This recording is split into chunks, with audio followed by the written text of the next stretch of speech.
All right, today we're jumping into one of the most famous sonnets out there, Sir Philip Sidney's Loving in Truth.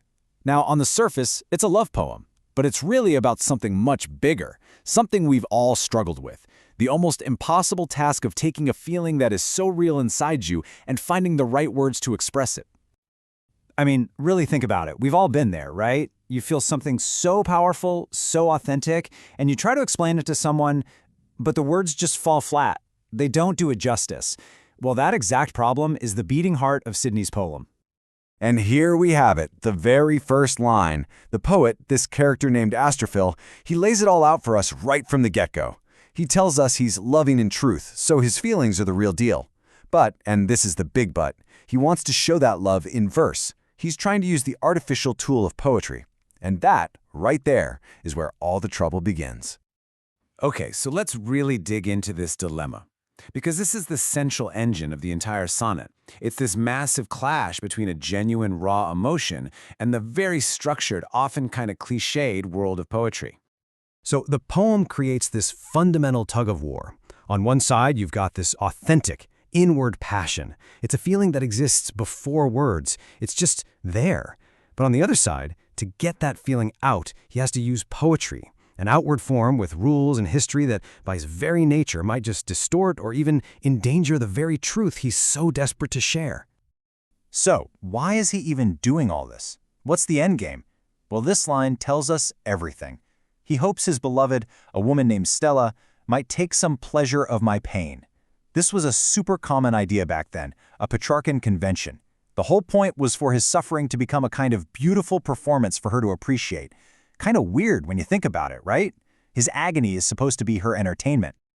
As you can probably guess, putting on this kind of performance isn't exactly easy. The poet's first attempts to figure this out are super logical, very calculated, and yeah, they completely fail. His first strategy is so methodical, it's almost funny. He thinks, okay, if the poem gives her pleasure, then she'll want to read it. If she reads it, she'll gain knowledge of his pain. That knowledge will make her feel pity, and that pity will finally win him her grace or her favor. It's a formula, a 5-step plan that treats winning love like an engineering problem, not a messy human emotion. And listen to how he talks about it. He says he's looking for words to paint the blackest face of woe. That word paint is so key here. It tells us he's not just expressing his sadness, he's constructing it. He's stylizing it, making it dramatic and pretty for his one-person audience. So, plan A is a bust. What's plan B? Imitation. He starts turning others' leaves, which is a poetic way of saying he's desperately flipping through books by other poets, hoping to steal a little bit of their creative fire. Sidney gives us this absolutely incredible metaphor for this. He basically says that true creativity, or invention, is nature's child. It's organic, it's real, it comes from actual experience.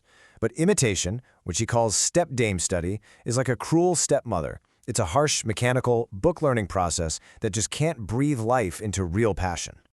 So all of this, the failed logic, the failed imitation, it all leads our poet to a total creative meltdown. And we're not talking about a simple case of writer's block. This is a deep, painful, emotional agony. He's just feeling this complete creative barrenness. The well has run totally dry. There's nothing there. And he describes this with this killer image of a sunburned brain. You can almost feel it, can't you?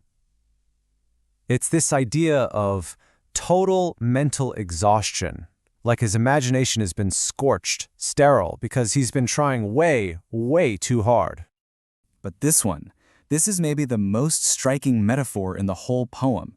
He feels great with child to speak, but he's helpless to actually give birth to the words. I mean, wow, it's such a painful and vulnerable image of creative labor. He's pregnant with feeling, but he just can't deliver. So just as he hits rock bottom, chewing on his pen in frustration, a new voice finally enters the poem. This is the climax. His muse shows up, and it really seems like she has the answer he's been looking for. And there it is, the famous last line.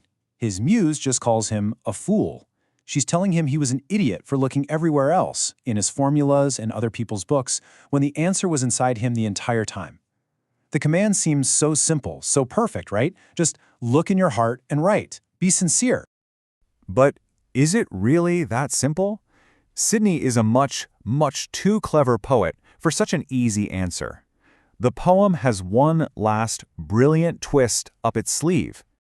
Because we have to ask, what does it actually mean to look in thy heart? Is your heart this pure, untouched vault of truth? Or is it maybe a little more complicated than that?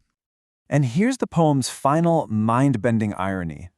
The heart that the Muse tells him to look into, well, it's already been shaped by all those love poems he's read, by all those cultural ideas he's been wrestling with. His heart is already full of poetry, so the very artifice he was trying to escape is already inside him.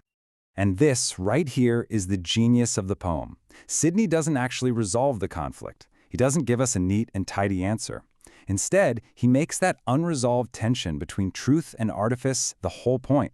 The struggle itself is the poem. Which leaves us with a pretty big question to chew on.